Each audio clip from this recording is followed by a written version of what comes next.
getting the testing, then the doctor saying like there's nothing wrong. Thankfully there was nothing wrong. To me and my human flesh, it was the wrong time for him to be messing with our emotions. We go our whole lives not wanting kids, and then when we're finally ready, it's taken from us. Or at least she's crying. I'm like, listen, don't make me cry right now. For anybody out there who's struggling to have kids, this video is for you. Because God's timing is annoyingly perfect.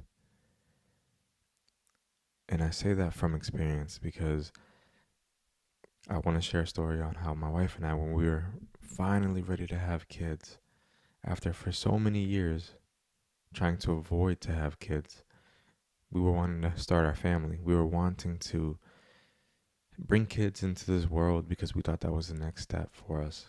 We had been married already for 7 years. We had started a business. We had bought our home. We felt logically it was the next step for us to grow our family.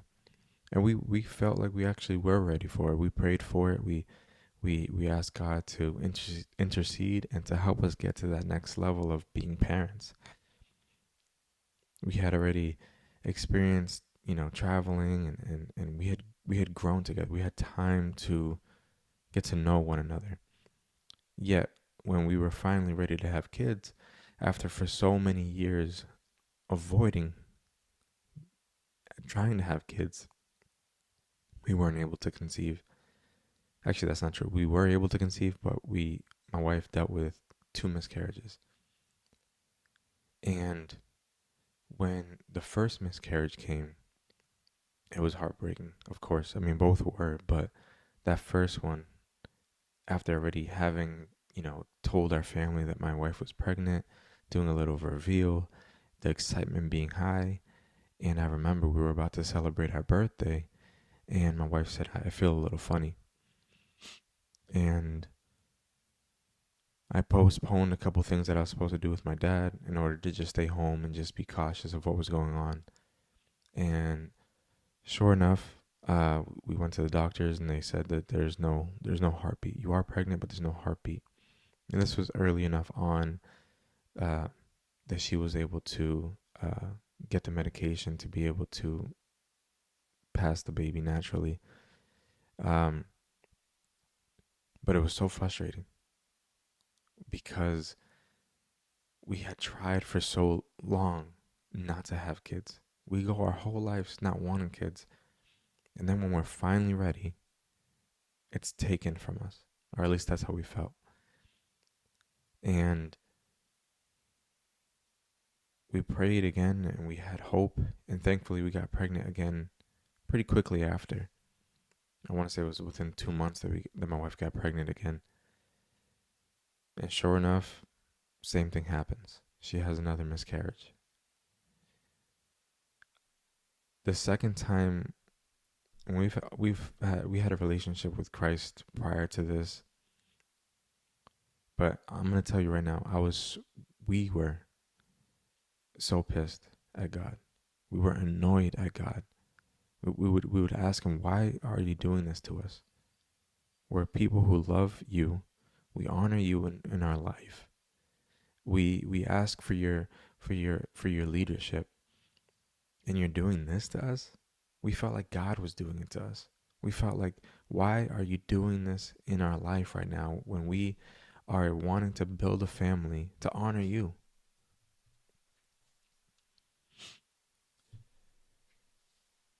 And when you go through 2 miscarriages, the next time you end up getting pregnant, if you end up getting pregnant, which my wife did, thankfully, you're very cautious. You're wanting to celebrate, but you're also wanting to not celebrate too much because you don't want to get your hopes up because of the events of how things played out the last 2 times. And surely enough, when my wife got pregnant, or before my wife got pregnant, I remember I was so angry with God. Because as a husband, there's nothing I can do besides be there for my wife and support. But my body's not the one going through it. So I can't, and not being able to take away any of that pain that she literally physically has, the pain that she has, the discomfort that she has in her body, but also not being able to do anything or say anything or really be, besides just being there for her, is something that was traumatic in a way for me, because I just wanted to be there for her. But I felt limited to what I could do. And what I could do, I felt like it wasn't enough. And so I remember I was angry with God. The conversations I would have with him were not nice. They were not, they were real. They were transparent. I was showing God my anger, my frustration, and somehow I was still saying, God, I trust you. It was the hardest thing to say in a season that was not bearing the fruit that we wanted it to bear. And I remember it's one of the only times I've ever gotten like a physical, an audible voice that I heard from God. And I remember God telling me when I was driving home after work one day, and I don't remember exactly, but I imagine I was probably having one of those conversations again with him. And I remember God saying audibly, where I felt it, I knew it wasn't my own. I knew it wasn't my own voice. I heard God say, spring is coming. That is it. I didn't know what that meant. I didn't know. I tried to interpret it, and some time passed after. So, um, surely enough, weeks later, you know, at the end of every month, my wife would take a pregnancy test to see if we were pregnant or if she was pregnant. And let me just say that when you're trying to have kids and you're not able to get pregnant, or you're having trouble keeping a pregnancy, it becomes tiring. You become like desensitized to wanting to try to make a kid. It becomes a chore. So, but anyway, my wife tested, and she tested negative. And it was for anybody who's wanting a kid so badly, and every time you get a negative test, it's it's heartbreaking. It like takes the life out of you a little bit, because you're wanting it so bad. It's like wanting something specifically, like when you go out there looking for a car, and you want a specific car so bad, all of a sudden you start seeing that car everywhere. And I remember that in that time that we were trying to have kids, a lot of the people that we grew up with were in that same season of life where they were having their first kid as well. And I felt like everybody in my church was pregnant. All the women in the church were pregnant at the same time. It was crazy. It was like a handful. It was like literally what felt like a dozen of women pregnant. So when you see that, and then you start seeing little kids, and you start having like baby fever, and you start thinking, this is honest thoughts. You start thinking to yourself, well, they have a kid. That's not, they're like, we could be better parents. I'm just being honest. It's not the right thought to think, but it's thoughts that you do have. At least they're thoughts that I had. It's like, man, like them, they're having a kid. Like we were married before them. You start comparing your life to theirs, and that is understandable, but it's not the right thing. It's not the right thoughts to have. You want to be able to rejoice in someone else's successes, especially when it's the success of bearing a kid and bringing life into the world. Yeah, I was struggling. We were struggling with that, because everyone around us was having kids. And again, for me, the man, it was hard because I wanted to support my wife in something that I couldn't really help with besides be there for her emotionally and pray for her, and ask for God to intercede and give her peace. But he wasn't even like, I wasn't even feeling that peace myself. So I was trying to be something that I wasn't even feeling myself. And when you're going through that, you feel like you're the only person going through that season. That no one else has ever gone through that. Even when they, even when you take them, even when you go to the hospital and the doctors say like, "Hey, this is pretty common," you're like, "I don't care if it's common. It's happening to me. It's not common to me. It's never happened to me. It never happened to my family. It never happened to my mom. Never happened to my wife's mom. This is new to us. This is new territory. I was the first out of my siblings to have a kid. Later on, my sister went through the same struggle. So we were able to be there for her. My wife was able to be there for her because we had gone through it. But it was difficult. And thankfully, well, so my wife got a negative test, and then she had the inclination to test again, like a week or so later, for whatever reason. Maybe she didn't get her period or whatever. And she calls me when I'm at work. She's crying. I'm like, oh no. I'm at work. I'm thinking about what I have to do in the day. I'm thinking about all the things that all my clients. I'm a barber, so all the clients that I was gonna have that day. She calls me. She says I'm pregnant. She's crying. I'm like, listen, don't make me cry right now. I'm about to. I have a client that's about to come in. I don't have time to have waterworks. And sure enough, the day that she told me, or the day that we found out that she was pregnant, on the calendar was the first day of spring. The word that God had given me was spring is coming, and then for us to find out that we were pregnant, and it ended up being the pregnancy that stuck, and that we ended up having my son, who's almost 5 years old now, was the first day of spring. Spring is coming, first day of spring. Listen, I can think that that's a coincidence. I don't think it is. I like to think that coincidences are God showing up in disguise. And for him to give me that word and then for it to fall on the first day of spring is is to me none other than a godsend, a God working in only a way that he could.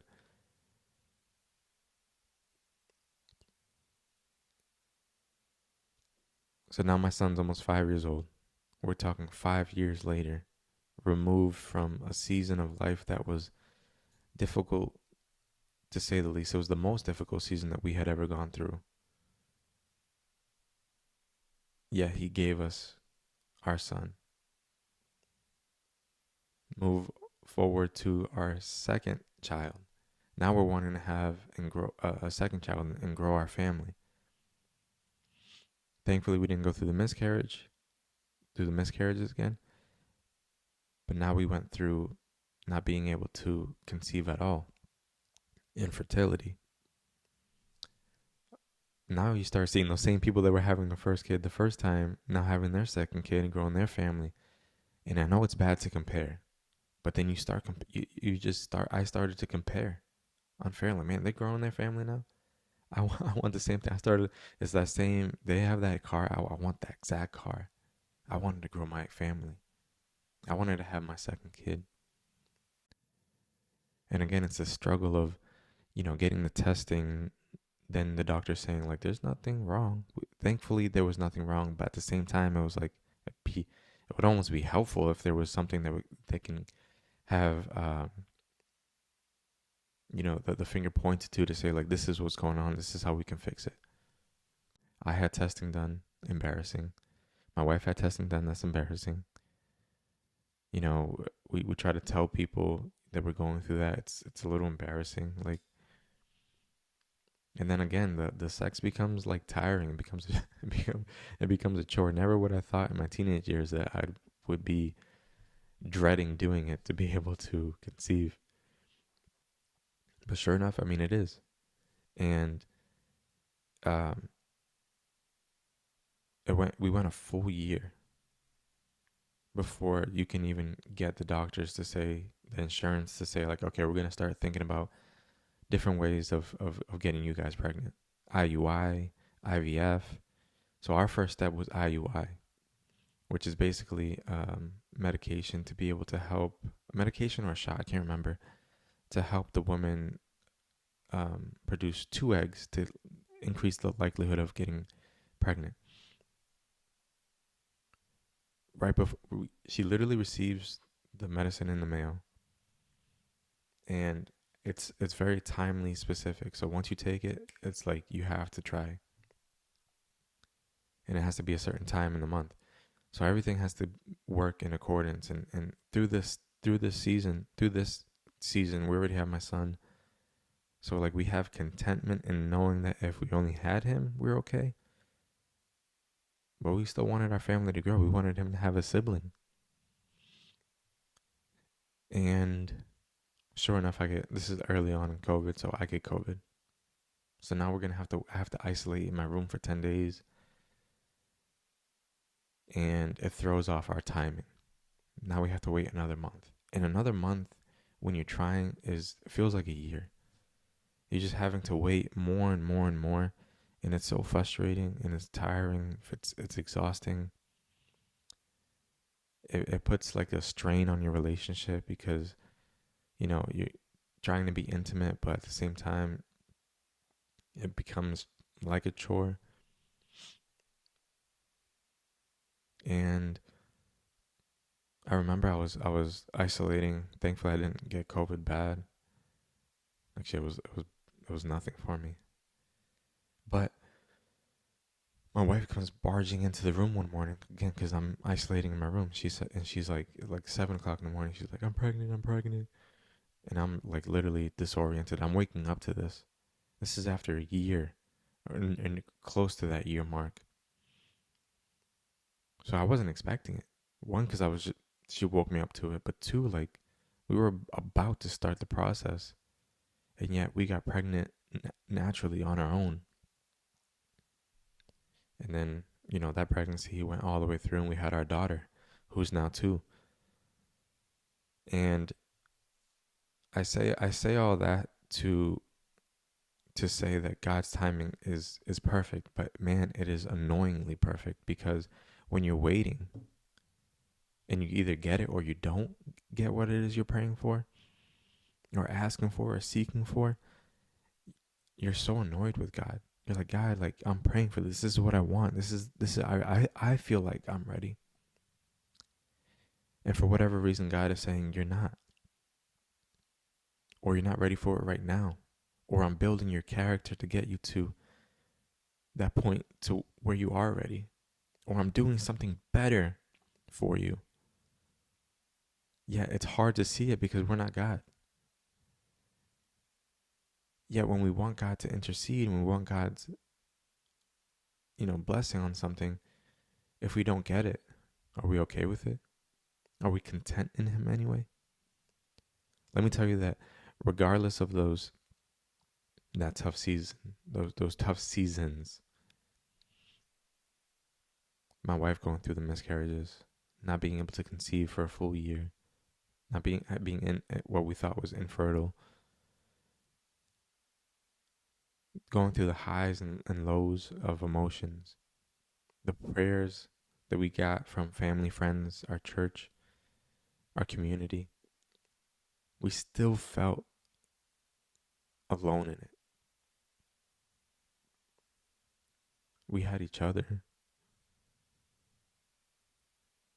but my wife and I can speak for her because I know this for a fact.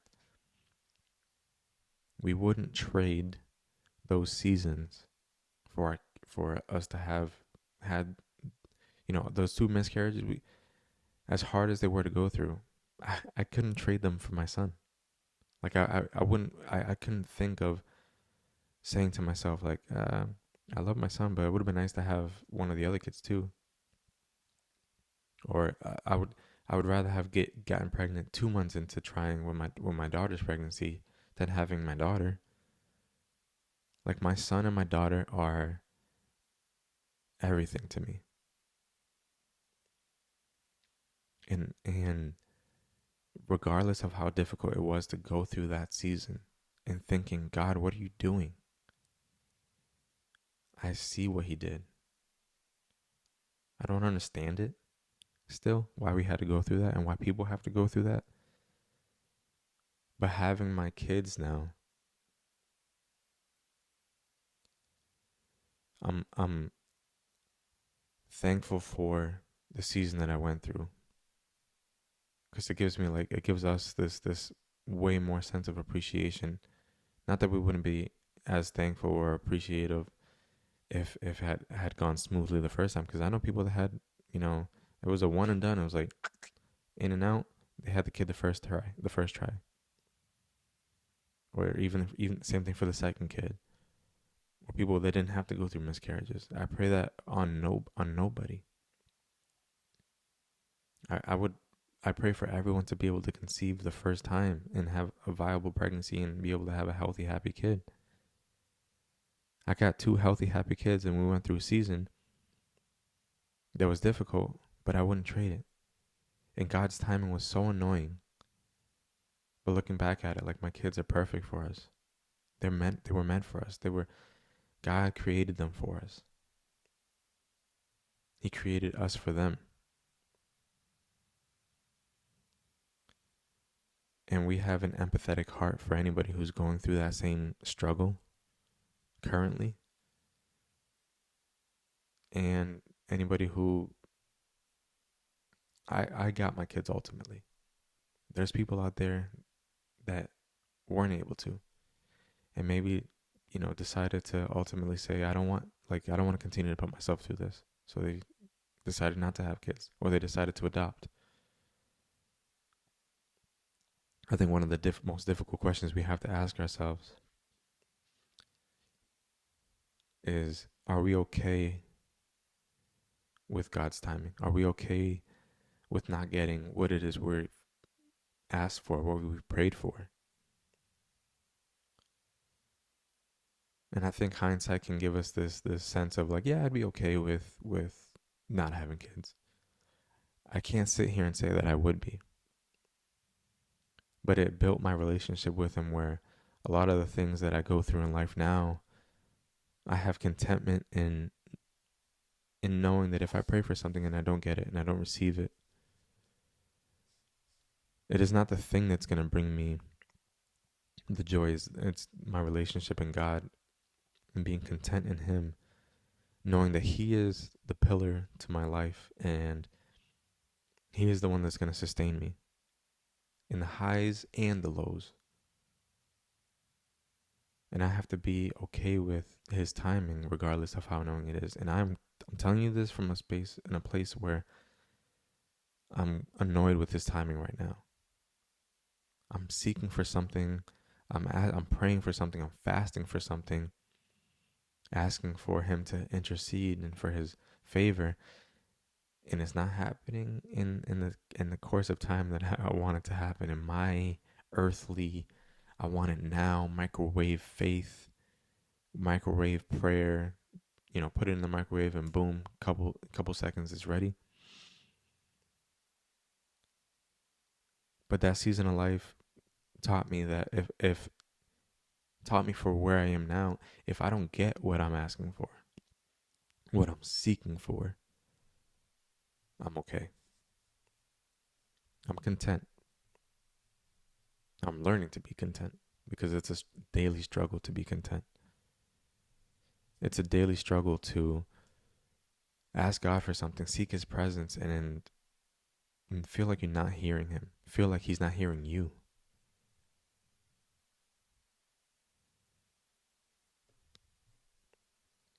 And for us to know that it's maybe not the season that he's ready for us to receive what it is we're asking for. So maybe we're just not ready for it. Maybe it's not for us right now. Maybe it's coming, or maybe it's not for us at all. Are we okay with that? Or maybe he has something better for us, because the in the Bible does talk about how he has greater for us than we can even think or imagine. I think we know what's best for us a lot of the times. We think we know what can our life can look like 10 years from now. We can plan I mean, I think it's Jeremiah 29:11. Uh, Jer- no, Proverbs 16:9. We can plan, but the Lord determines our steps. I'm a planner, and for it to not go the way I want, it's difficult to give God the reins and say, God, like, you lead me. I'm trusting you. You lead me. And we have to. It's something that we have to struggle with to think that someone else knows is better for our own lives. But we have to believe that the Creator of the heaven and earth, who created us, knows ultimately what's best for His creation and has immeasurably more creativity, more thought behind what can be for us. And hindsight is difficult to look at in the future, in the sense of like it's hard to imagine what can be, what could be when we're in the present, when we're going through a struggle, when we're going through heartache and pain.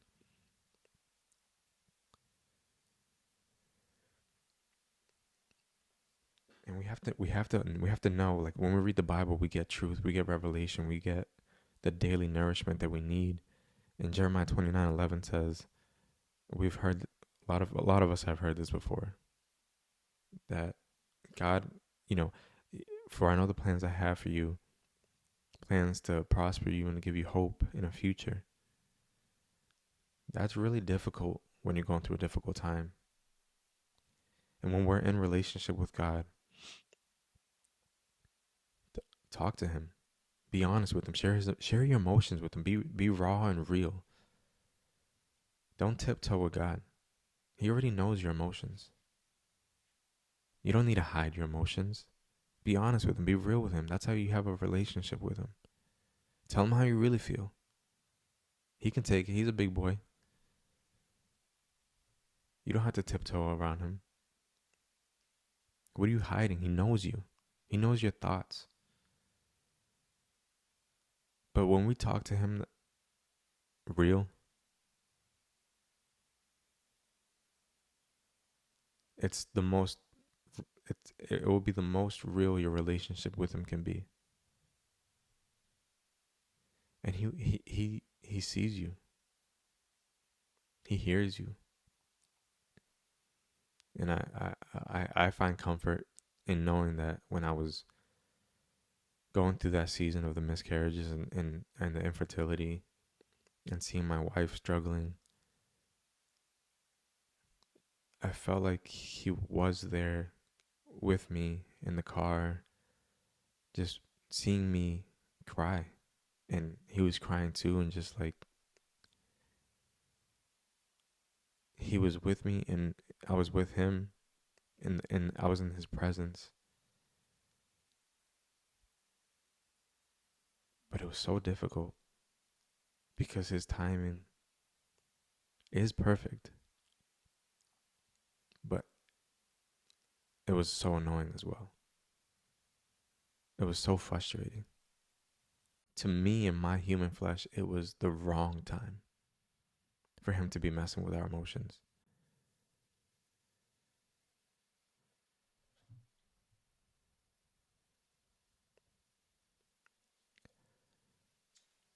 For anyone who's going through the same struggle, or input your own struggle, because timing isn't just wanting kids. It could be job, it could be a relationship, it can be financial, it can be health wise. Listen, God hears you.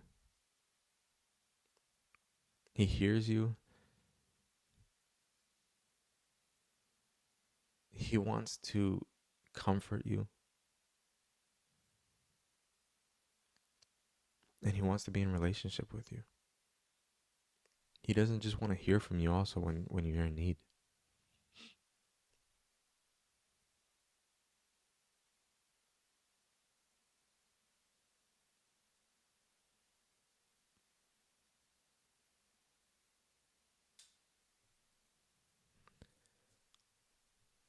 But just know that your time will come.